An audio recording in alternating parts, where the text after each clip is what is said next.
Contexto político, elecciones y demostración de fuerza. La captura de Iván Archibaldo Guzmán Salazar no es solo una operación de seguridad, es una jugada maestra en el tablero político de México. Con elecciones en el horizonte, el gobierno está decidido a demostrar que tiene el control, que puede doblegar incluso a los más poderosos. Y en este juego, Iván Archibaldo es el trofeo perfecto. Las fuerzas mexicanas no actúan en solitario. Detrás de cada movimiento hay un cálculo político, una estrategia diseñada para enviar un mensaje claro tanto a la población como a los rivales internos y externos. La captura de Iván no solo sería un golpe al cártel de Sinaloa, sería una demostración de fuerza que resonaría en todo el país y más allá de sus fronteras. Pero el contexto político añade una capa de complejidad a la operación. Cada bala disparada, cada allanamiento, cada detención es analizada bajo el microscopio de la opinión pública. Un error podría costar caro, no solo en vidas, sino en votos. Por eso, las fuerzas mexicanas actúan con una precisión calculada, sabiendo que cada movimiento será juzgado por millones de ojos. La presión internacional también juega un papel crucial. Estados Unidos, con su mirada fija en México, espera resultados concretos. La captura de Iván no solo sería una victoria para México, sería un mensaje al mundo de que el país está decidido a enfrentar el narcotráfico de frente. Pero no todo es tan sencillo. Las elecciones añaden un nivel de urgencia que podría llevar a decisiones precipitadas. El gobierno necesita resultados y los necesita rápido. Esta urgencia podría ser un arma de doble filo, llevando a errores que podrían costar vidas y minar la credibilidad de la operación. Para Iván Archibaldo, este contexto político es tanto una amenaza como una oportunidad. Sabe que el gobierno está bajo presión y eso podría llevar a errores que él podría explotar. Pero también sabe que, en este juego, el tiempo no está de su lado. Cada minuto que pasa, el cerco se cierra un poco más. La pregunta que todos se hacen es clara. ¿Podrá el gobierno mantener el equilibrio entre la urgencia política y la precisión operativa? ¿O la presión por resultados llevará a errores que podrían costar caro? Mientras tanto, las calles de Culiacán siguen siendo un campo de batalla, y el destino de Iván Archibaldo Guzmán Salazar pende de un hilo. En este juego de poder, donde la política y la violencia se entrelazan, solo hay una certeza: el desenlace será histórico, para bien o para mal. El aire en Culiacán es pesado, cargado de tensión y adrenalina. Las fuerzas mexicanas han estrechado el cerco como nunca antes. Mansiones allanadas, túneles destruidos, aliados traicionados. El imperio de Iván Archibaldo Guzmán Salazar se desmorona. Helicópteros rugen en el cielo.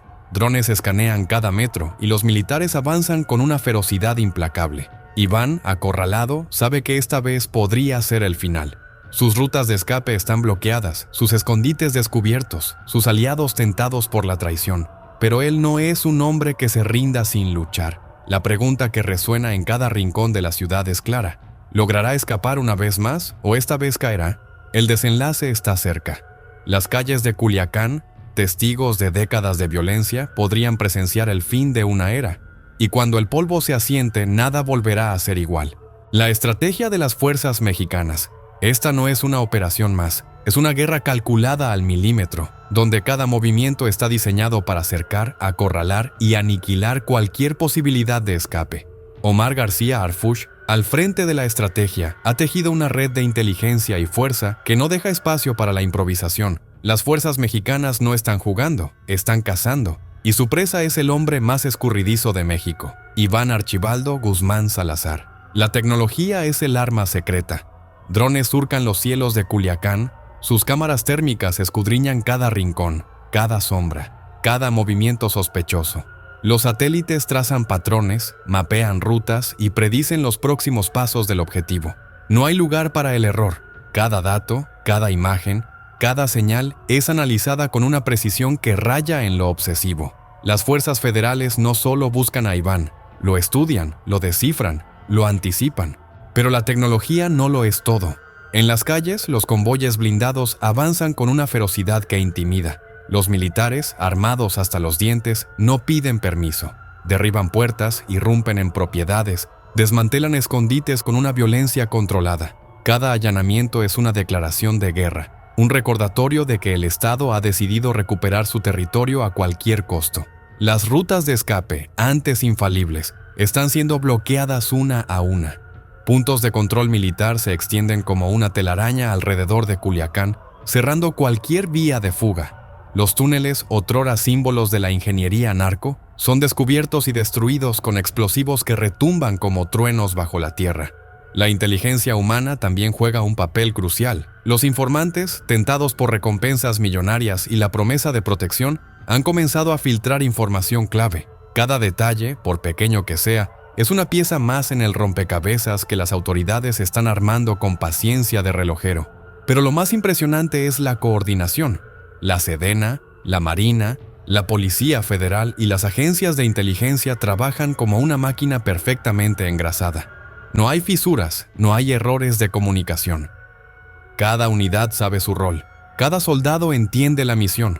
Capturar a Iván Archibaldo, cueste lo que cueste. La pregunta que flota en el aire es inevitable. ¿Será suficiente? ¿Podrá esta estrategia impecable derrotar a un hombre que ha evadido la justicia una y otra vez? Las fuerzas mexicanas están convencidas de que sí. Y mientras el cerco se cierra, el mensaje es claro. Esta vez no habrá escapatoria. Túneles y mansiones. La infraestructura del narcotráfico. Culiacán no es solo una ciudad. Es un laberinto de lujo y oscuridad, donde las mansiones más opulentas esconden secretos mortales. Estas propiedades, símbolos de poder y riqueza, son también fortalezas diseñadas para proteger a sus dueños del mundo exterior.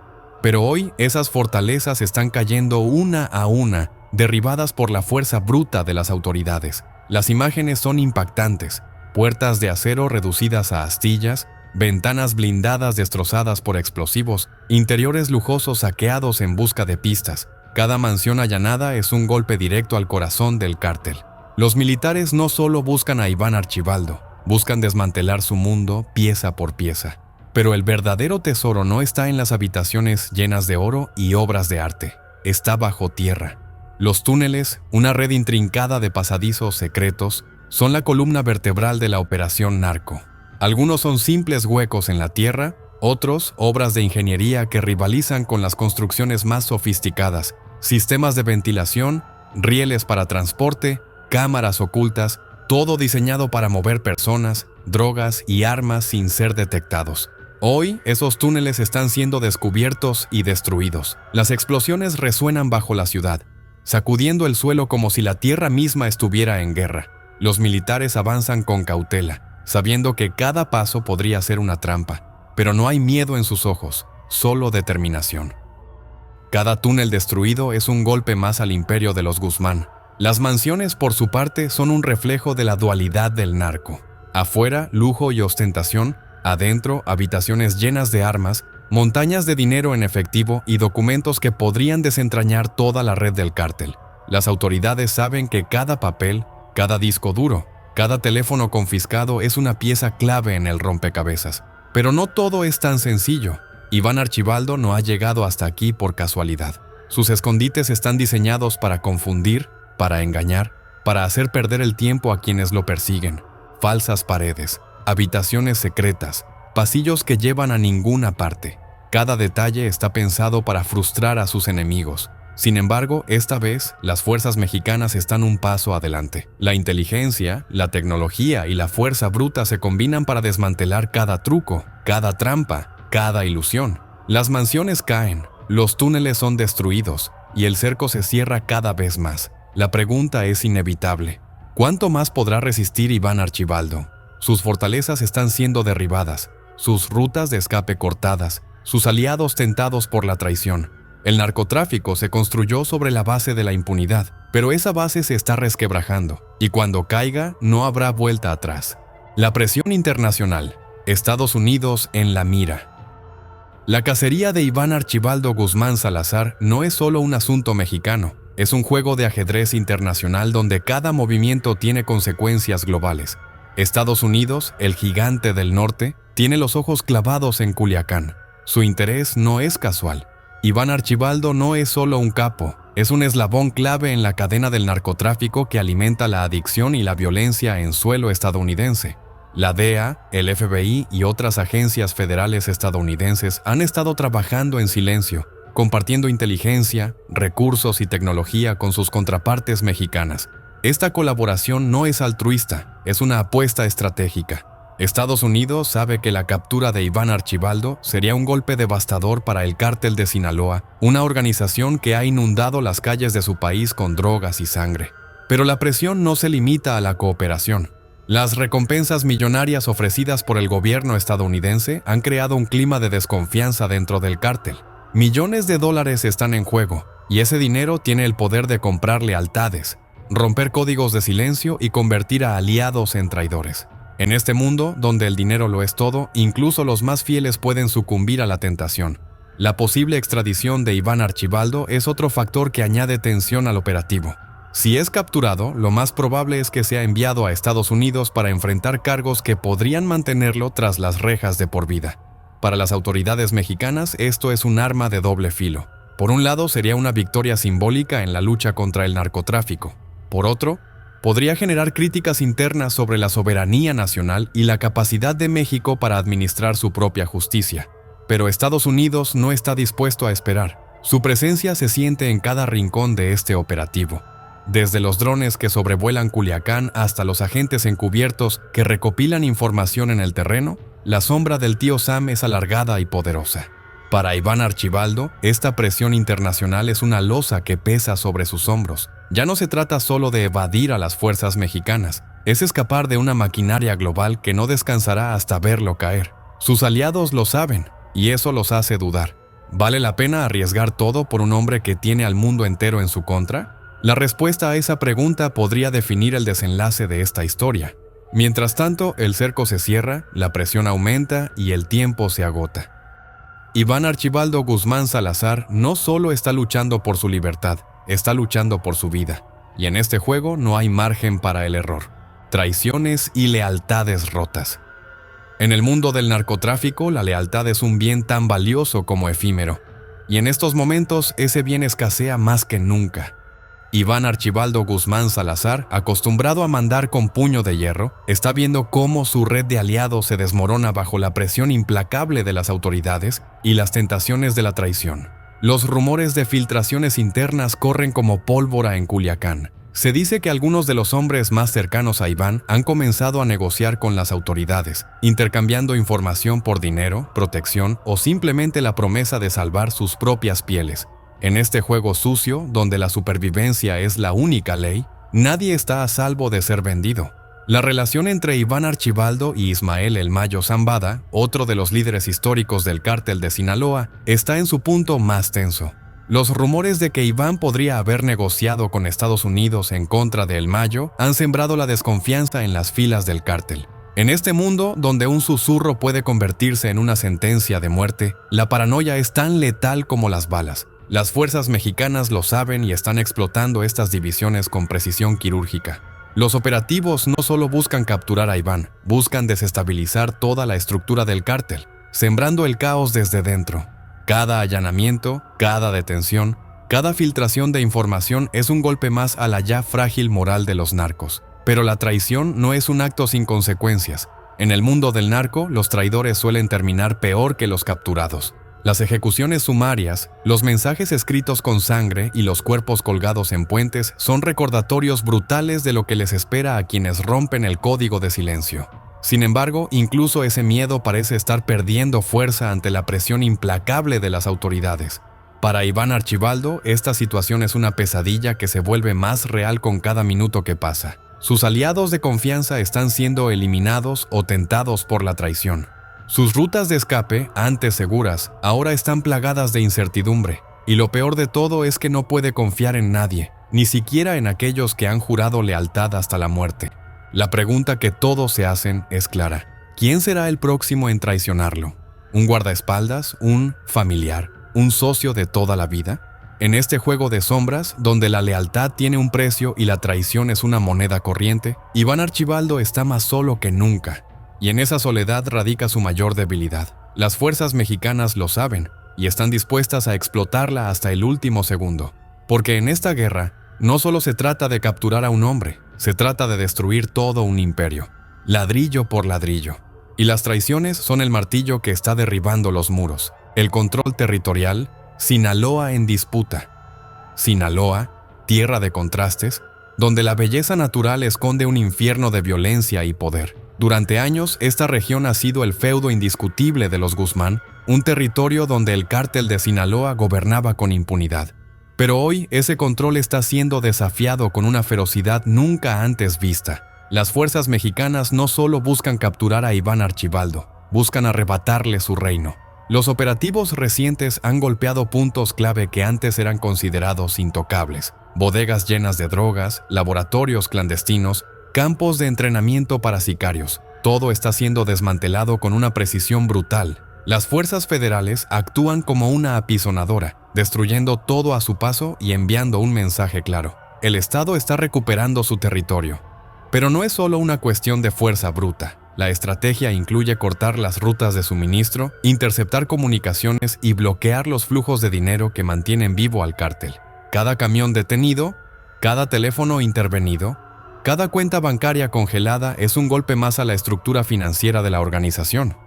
El impacto en las comunidades locales es palpable. Los habitantes de Sinaloa, acostumbrados a vivir bajo la sombra del narco, están viendo cómo el poder cambia de manos. Algunos lo celebran en silencio, esperando que esta vez sea diferente. Otros temen las represalias, sabiendo que el cártel no se rendirá sin luchar. Para Iván Archibaldo, la pérdida de control territorial es una herida mortal. Sus zonas de resguardo, antes seguras, ahora están bajo vigilancia constante. Sus aliados en las comunidades, antes leales, ahora dudan en brindarle apoyo. Y lo peor de todo es que no puede hacer nada para detenerlo. Las fuerzas mexicanas lo saben y están explotando esta debilidad con una ferocidad calculada. Cada operativo, cada detención, cada incautación es un paso más hacia el colapso total del cártel. Pero no es una batalla fácil. El cártel de Sinaloa no se rendirá sin luchar. Y las calles de Sinaloa podrían convertirse en un campo de batalla sangriento. La pregunta que todos se hacen es clara: ¿podrá Iván Archibaldo recuperar el control de su territorio? ¿O esta vez será el fin de su reinado? Las fuerzas mexicanas están decididas a que sea lo segundo. Y mientras el cerco se cierra, el mensaje es claro: Sinaloa ya no es tierra de nadie, es territorio en disputa, y el Estado está decidido a ganar esta guerra, cueste lo que cueste. El juego del gato y el ratón. La persecución de Iván Archibaldo Guzmán Salazar se ha convertido en un duelo mortal, un juego de astucia y fuerza donde cada movimiento puede ser el último. Las calles de Culiacán son el tablero, y las piezas se mueven con una intensidad que deja sin aliento. Iván, el ratón, es un maestro del escape, pero esta vez el gato tiene garras más afiladas y una determinación inquebrantable. Los intentos recientes de fuga han sido frustrados con una precisión que raya en lo milagroso. En una ocasión, las fuerzas mexicanas llegaron a minutos de capturarlo, pero Iván logró desaparecer por un túnel que parecía salido de una película de espionaje. Sin embargo, esa misma noche un dron detectó movimientos sospechosos en una zona rural, y los militares estaban allí en cuestión de horas. El cerco se cierra y cada vez hay menos espacio para maniobrar. Los helicópteros son una presencia constante en el cielo de Culiacán, sus luces barriendo el suelo como ojos incansables. Cada sobrevuelo es un recordatorio de que Iván está siendo cazado desde el aire y desde la tierra. Las cámaras térmicas detectan el más mínimo movimiento y los equipos de inteligencia analizan cada dato en tiempo real. Pero Iván no es un hombre que se rinda fácilmente. Sus tácticas de evasión son legendarias y cada vez que parece estar acorralado, encuentra una manera de escapar. Falsas pistas, rutas alternativas, aliados dispuestos a arriesgar todo por él. Su ingenio es su arma más poderosa. Sin embargo, incluso los más astutos cometen errores. Y en este juego, un error puede ser fatal. Las fuerzas mexicanas lo saben y están dispuestas a esperar, a desgastarlo, a forzarlo a cometer ese error que lo lleve directo a sus manos. La tensión es palpable. Cada operativo, cada allanamiento, cada disparo es un paso más hacia el desenlace final. Las calles de Culiacán, otrora dominadas por el cártel, ahora son un campo de batalla donde el Estado está decidido a ganar. La pregunta que todos se hacen es inevitable: ¿quién ganará esta vez? ¿El gato con sus garras afiladas y su paciencia infinita? ¿O el ratón, con su astucia y su capacidad para desaparecer en la sombra? Las apuestas están abiertas, pero una cosa es segura: este juego no terminará hasta que uno de los dos caiga. Y cuando eso suceda, el eco resonará en todo México.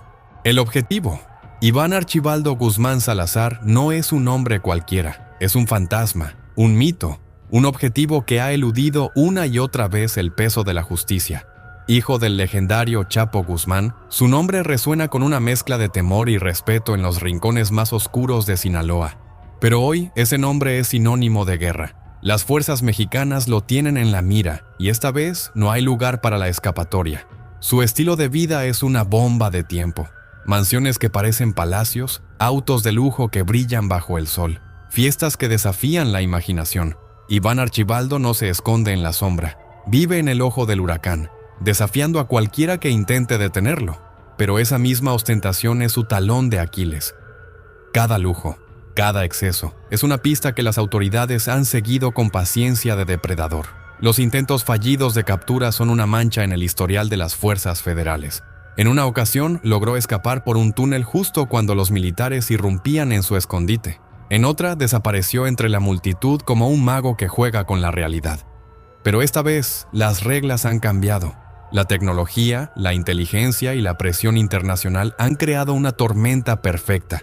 Iván Archibaldo ya no es el cazador, es la presa. Su red de seguridad se desmorona. Los túneles que antes eran su salvación ahora son trampas potenciales. Las rutas de escape, una vez infalibles, están bloqueadas por controles militares y drones que vigilan cada movimiento. Los aliados que antes le brindaban refugio ahora dudan, tentados por recompensas millonarias y la promesa de impunidad. Pero Iván no es un hombre que se rinda fácilmente. Su astucia es legendaria, su capacidad para anticiparse a los movimientos de sus enemigos, casi sobrenatural. Sin embargo, incluso los más hábiles cometen errores. Y en este juego de vida o muerte, un solo error puede ser fatal. Las fuerzas mexicanas lo saben, por eso actúan con una ferocidad sin precedentes. Cada allanamiento, cada disparo, cada orden gritada es un mensaje directo a Iván. Tu tiempo se acaba, la cacería ha comenzado y no habrá tregua hasta que caiga. La pregunta que todos se hacen es clara. ¿Podrá Iván Archibaldo Guzmán Salazar, el hombre que ha burlado a la justicia una y otra vez, escapar de esta trampa mortal? ¿O, por primera vez, será el fin de su reinado? La respuesta está escrita en las calles de Culiacán, donde el eco de los disparos y el rugir de los motores anuncian que el juego ha cambiado para siempre. Manifestaciones y represión. Las calles de Yucatán y Oaxaca ardían bajo el sol implacable y la furia de sus habitantes. La tensión, contenida durante años de injusticias y promesas incumplidas, había estallado en una ola de protestas que sacudía los cimientos del poder establecido. La gente, harta de la corrupción y la violencia, se había lanzado a las calles con una determinación férrea, dispuesta a todo con tal de hacer oír su voz. Las manifestaciones, convocadas bajo el lema de basta de impunidad, reunían a miles de ciudadanos de todas las edades y estratos sociales. Las consignas, gritadas con rabia y desesperación, resonaban en cada rincón de las ciudades, exigiendo justicia y un alto a la violencia que azotaba al país.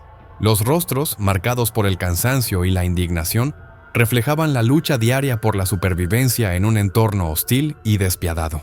Sin embargo, la respuesta de las autoridades no se hizo esperar. Las fuerzas de seguridad, equipadas con escudos, cascos y armas antidisturbios, se desplegaron en las calles con la orden de dispersar a los manifestantes a cualquier costo. El aire se llenó de gases lacrimógenos y el sonido ensordecedor de las sirenas, mientras los ciudadanos, desarmados y desprotegidos, resistían con valentía. La represión fue brutal. Los agentes, en un despliegue de fuerza desmedida, arremetieron contra la multitud con porras y escudos, sembrando el caos y el terror. Los gritos de dolor y desesperación se mezclaban con el estruendo de los disparos de goma y el ruido de los cristales rotos.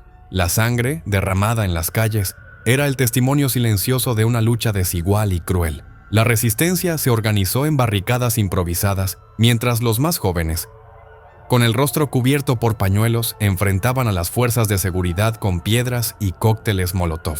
La batalla por el control de las calles se prolongó durante horas, dejando un saldo de heridos y detenidos que no hacía sino avivar la llama de la indignación. La prensa, presente en cada rincón del conflicto, documentaba con crudeza la violencia desatada. Las imágenes de la represión, difundidas en tiempo real a través de las redes sociales, desataron una ola de solidaridad y condena a nivel internacional. Las voces de apoyo a los manifestantes se multiplicaban, exigiendo un alto a la violencia y la intervención de organismos internacionales para garantizar el respeto a los derechos humanos. Los gobernantes, acorralados por la presión mediática y social, se veían obligados a justificar la represión, alegando la necesidad de mantener el orden y la seguridad. Sin embargo, sus palabras caían en saco roto, ahogadas por el clamor de una ciudadanía que exigía justicia y un cambio radical en la forma de gobernar. La lucha en las calles de Yucatán y Oaxaca era más que una simple manifestación. Era un grito desesperado por la supervivencia, una batalla por el derecho a vivir en paz y dignidad. La represión, lejos de silenciar las voces disidentes, había encendido una chispa que amenazaba con convertirse en un incendio incontrolable, consumiendo todo a su paso en su afán por alcanzar la justicia y la libertad. En medio del caos, la ciudadanía, harta de promesas incumplidas y de la impunidad, clamaba por un cambio radical. Las protestas se multiplicaban en las calles, exigiendo justicia y un alto a la corrupción. La lucha por la supervivencia se había convertido en una batalla diaria, donde cada día era una prueba de resistencia y valentía. México, herido pero no vencido, se preparaba para enfrentar su destino con la determinación de quienes no tienen nada que perder. La tragedia del joven millonario.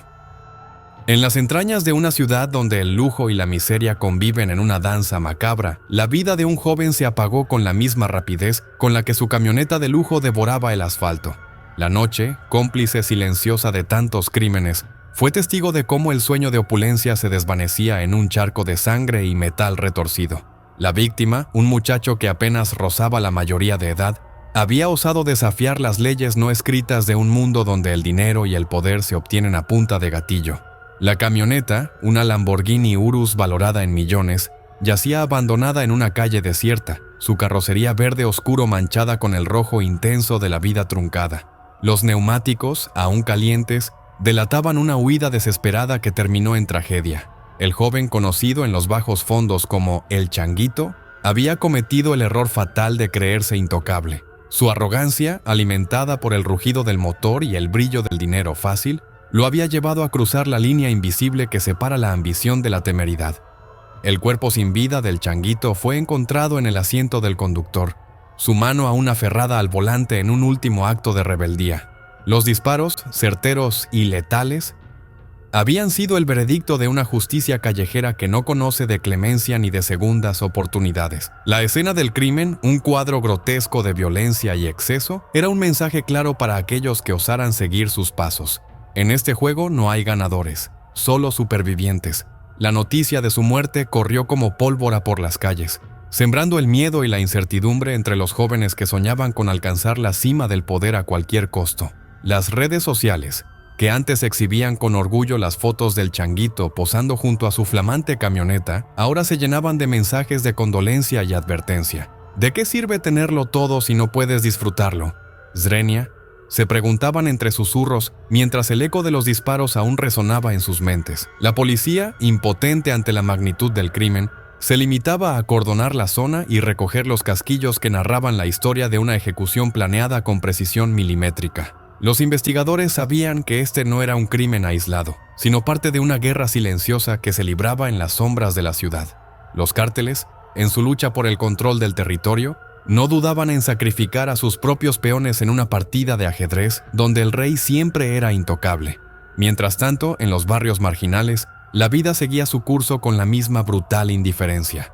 Los jóvenes, seducidos por la promesa de riqueza y poder, continuaban arriesgando sus vidas en una carrera contra el tiempo. La muerte del Changuito, lejos de ser un freno, se convertía en un estímulo perverso para aquellos que creían que podían desafiar al destino y salir victoriosos. La ciudad, ajena al dolor y la pérdida, se preparaba para el próximo capítulo de una historia escrita con sangre y fuego. Detenciones en Puebla. La presidenta, en un acto de valentía o desesperación, había ordenado una serie de detenciones que sacudieron los cimientos del poder local. Los objetivos no eran simples delincuentes, sino alcaldes en funciones y exalcaldes, aquellos que, desde las sombras, habían tejido una red de complicidades y traiciones que asfixiaba a la ciudad. La operación se llevó a cabo con la precisión de un reloj suizo. Equipos tácticos irrumpieron en lujosas residencias y oficinas gubernamentales, esposando a los sorprendidos funcionarios antes de que pudieran siquiera reaccionar. Las imágenes de los detenidos, escoltados por agentes fuertemente armados, inundaron las pantallas de televisión y las redes sociales. El mensaje era claro: el tiempo de la impunidad había llegado a su fin. Uno de los alcaldes, en un acto de cobardía, logró escapar, dejando tras de sí un rastro de caos y desorden. La noticia de su fuga se propagó como un incendio, avivando las llamas de la indignación popular. La gente, harta de promesas incumplidas y justicia selectiva, exigía respuestas. Las calles se llenaron de manifestantes que, con pancartas y consignas, demandaban la captura inmediata del fugitivo. La tensión en Puebla alcanzó niveles insostenibles. Las fuerzas de seguridad, desbordadas, intentaban mantener el orden mientras la cacería humana se intensificaba. La presión sobre las autoridades era monumental. Cada hora que pasaba sin la captura del alcalde Nexto era un golpe a la credibilidad del gobierno y una victoria para la corrupción. En medio del caos, surgieron voces que cuestionaban la verdadera intención detrás de las detenciones. ¿Era realmente una lucha contra la corrupción o una maniobra política para desviar la atención de otros problemas? Las teorías conspirativas se multiplicaban, alimentadas por el escepticismo y la desconfianza hacia un sistema que había fallado tantas veces. Los aliados del alcalde Nexto movían sus hilos, intentando desacreditar la operación y sembrar dudas sobre su legalidad. La presidenta, firme en su postura, se enfrentaba a una oposición que no dudaba en utilizar cualquier medio para socavar su autoridad. La captura del alcalde Nexto se convirtió en una cuestión de honor y supervivencia política. Las fuerzas de seguridad, conscientes de lo que estaba en juego, redoblaron sus esfuerzos. La ciudad contuvo el aliento, esperando el desenlace de una confrontación que prometía cambiar el rumbo de su historia. La tensión era palpable, y cada minuto que pasaba era un recordatorio de que en la lucha contra la corrupción no había lugar para la tibieza ni la indecisión. La justicia, aunque tardía, debía prevalecer. El destino del hijo del capo. En las entrañas de una prisión federal estadounidense, las luces frías y metálicas iluminaban un pasillo desolado. Al final de este, una puerta de acero se abría hacia una celda de aislamiento, donde el hijo de uno de los capos más poderosos de México enfrentaba su destino. La sentencia había sido dictada: cadena perpetua, una condena que resonaba con la fuerza de un martillo sobre el yunque de la justicia. El reo, apenas un joven, se encontraba en un cuarto de 2 por 2 metros, despojado de cualquier comodidad. Las paredes desnudas y el suelo de concreto eran su único paisaje. No había televisión, ni aire acondicionado, ni siquiera una ventana que le permitiera vislumbrar el mundo exterior. Su única compañía era el silencio ensordecedor, roto únicamente por el eco de sus propios pensamientos. La vida en aislamiento total es una tortura psicológica diseñada para quebrar el espíritu más fuerte. Sin contacto humano, sin estímulos externos, la mente se convierte en su propio verdugo. El joven, acostumbrado al lujo y al poder, ahora se enfrentaba a la cruda realidad de su nueva existencia. Cada segundo se arrastraba como una eternidad, y la desesperación se apoderaba de él con cada respiración. La justicia estadounidense no había mostrado clemencia. Su delito, aunque no cometido por sus propias manos, llevaba el sello de una organización criminal que había sembrado el terror y la muerte a ambos lados de la frontera. La sentencia era un mensaje claro: no habría piedad para aquellos que desafiaran la ley. Fuera de los muros de la prisión, la noticia de su condena se propagaba como un reguero de pólvora. Los medios de comunicación se deleitaban con los detalles escabrosos de su caída, mientras los cárteles rivales celebraban la victoria simbólica. En México, la opinión pública estaba dividida. Algunos aplaudían la dureza de la sentencia, viendo en ella una esperanza de justicia. Otros, sin embargo, la consideraban una afrenta, una muestra más de la intervención extranjera en asuntos nacionales. Dentro de la celda, el joven libraba una batalla silenciosa contra la locura. El aislamiento total es una forma de tortura que despoja al ser humano de su esencia, reduciéndolo a un estado primitivo de supervivencia. Sin la posibilidad de salir al patio, de sentir el calor del sol en su piel, su existencia se reducía a una lucha constante por mantener la cordura. La ironía de su situación no pasaba desapercibida. Había crecido rodeado de riquezas, protegido por un ejército de sicarios, creyéndose intocable. Ahora, en la soledad de su celda, se daba cuenta de lo efímero que había sido su poder. La justicia, aunque tardía, había llegado con la fuerza de un huracán, arrasando con todo a su paso.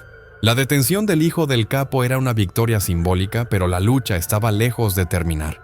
Los cárteles, como hidras de múltiples cabezas, se regeneraban y adaptaban, dispuestos a todo con tal de mantener su dominio. La violencia y la corrupción seguían siendo moneda corriente, y la sombra del crimen organizado se cernía sobre el futuro del país. La ejecución del Changuito.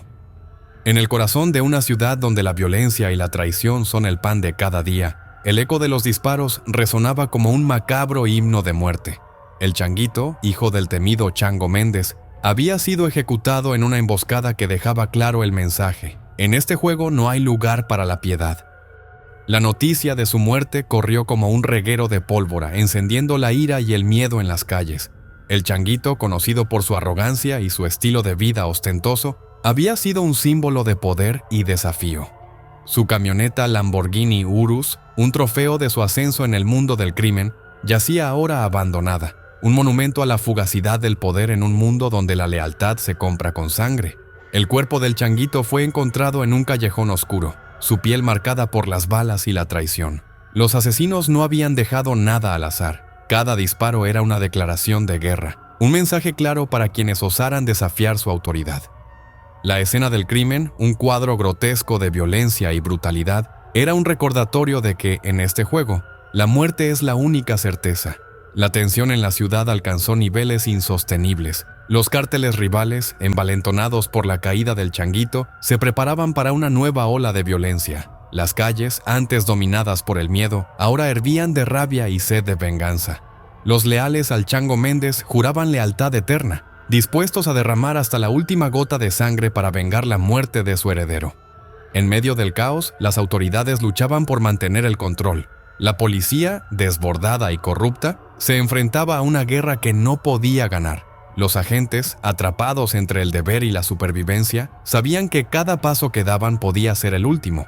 La justicia, en este mundo de sombras, era una ilusión lejana, una promesa vacía en un mar de violencia. Los jóvenes, seducidos por la promesa de poder y riqueza, continuaban arriesgando sus vidas en una carrera contra el tiempo. La muerte del Changuito, lejos de ser un freno, se convertía en un estímulo perverso para aquellos que creían que podían desafiar al destino y salir victoriosos. La ciudad, ajena al dolor y la pérdida, se preparaba para el próximo capítulo de una historia escrita con sangre y fuego. La lucha por el control del territorio no conocía tregua, y cada nuevo amanecer traía consigo la promesa de más violencia y desolación.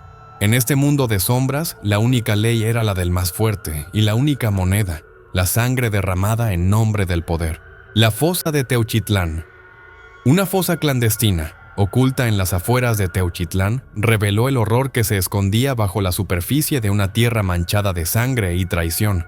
Más de 200 cuerpos, despojados de su identidad y dignidad, yacían enterrados en una tumba anónima, testimonio silencioso de la brutalidad que azotaba al Estado.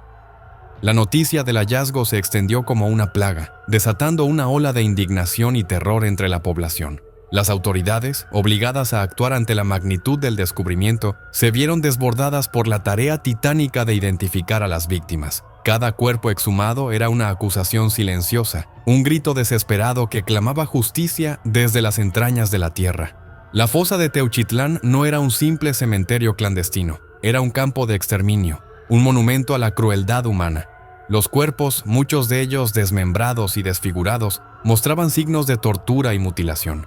La escena era un cuadro dantesco, una visión del infierno en la tierra que dejaba sin aliento a quienes osaban mirar. La investigación reveló que la fosa había sido utilizada durante años por los cárteles para deshacerse de sus enemigos y traidores. El método era brutalmente eficiente. Los cuerpos eran disueltos en ácido, reducidos a fragmentos óseos imposibles de identificar.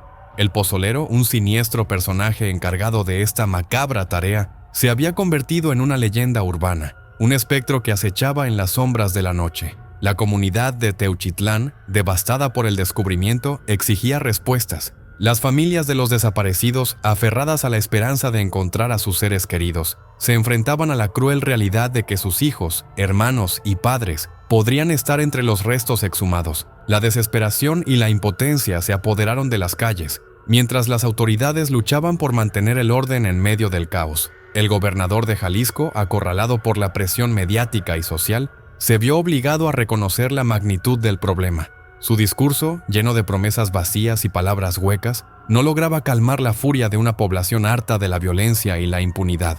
La fosa de Teuchitlán se había convertido en un símbolo de la corrupción y la incompetencia de un gobierno que había fallado en su deber de proteger a sus ciudadanos. La guerra por el control del territorio no conocía tregua, y cada nuevo descubrimiento de fosas clandestinas era un recordatorio de que la lucha estaba lejos de terminar. La violencia, como una hidra de múltiples cabezas, se regeneraba y adaptaba, dispuesta a todo con tal de mantener su dominio sobre la región. En este escenario de horror y desolación, la justicia parecía una utopía lejana, una promesa vacía en un mar de sangre y lágrimas. La fosa de Teuchitlán era un grito desesperado, un llamado a la acción que resonaba en los corazones de aquellos dispuestos a luchar por un futuro libre de violencia y opresión. Secuestros en Obregón. Obregón, el miedo se había convertido en un compañero constante. Las calles, antes vibrantes y llenas de vida, ahora estaban envueltas en un silencio opresivo, roto únicamente por el eco de los susurros y el llanto desesperado de las familias que habían perdido a sus seres queridos. La ola de secuestros que azotaba la región no discriminaba. Jóvenes y ancianos, ricos y pobres, todos eran presa del terror que sembraban los cárteles. La situación había alcanzado un punto crítico. Las desapariciones se contaban por decenas, y cada día traía consigo nuevas historias de horror y desesperación. Las autoridades, impotentes o cómplices, se limitaban a emitir comunicados vacíos, prometiendo acciones que nunca llegaban. La indignación de la población crecía con cada nuevo secuestro, alimentando un sentimiento de rabia y frustración que amenazaba con estallar en cualquier momento. Marchas y protestas se sucedían, pero las calles seguían manchadas de sangre y lágrimas. Los secuestradores, envalentonados por la impunidad, actuaban con una brutalidad despiadada, dejando tras de sí un rastro de dolor y desolación. Cada desaparición era un golpe al corazón de la comunidad, un recordatorio cruel de la vulnerabilidad y la indefensión ante el poder del crimen organizado. La tensión en Obregón era palpable. Los vecinos, desconfiados y temerosos, se miraban con recelo, preguntándose quién sería el próximo en desaparecer. La desconfianza se había instalado en cada rincón de la ciudad, envenenando las relaciones y sembrando la discordia. La solidaridad y el apoyo mutuo, antaño pilares de la comunidad, habían sido reemplazados por el miedo y la sospecha. Los cárteles seguían operando con total impunidad.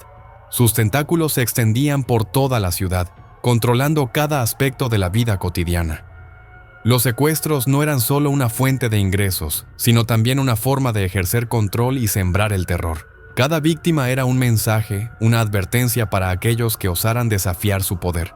La respuesta de las autoridades, tibia y tardía, no hacía sino avivar las llamas de la indignación. Los discursos oficiales, llenos de promesas vacías y justificaciones, eran recibidos con escepticismo y desprecio. La población, harta de la inacción y la corrupción, clamaba por un cambio radical, por una justicia que no se limitara a castigar a los culpables, sino que erradicara de raíz el mal que corroía a la sociedad. Las familias, unidas por el dolor y la desesperación, se aferraban a la esperanza de encontrar a sus seres queridos con vida, mientras la ciudad de Obregón se sumía en un abismo de miedo y desesperación. La justicia, aunque tardía, debía llegar, y con ella la promesa de un futuro libre de la sombra del crimen organizado.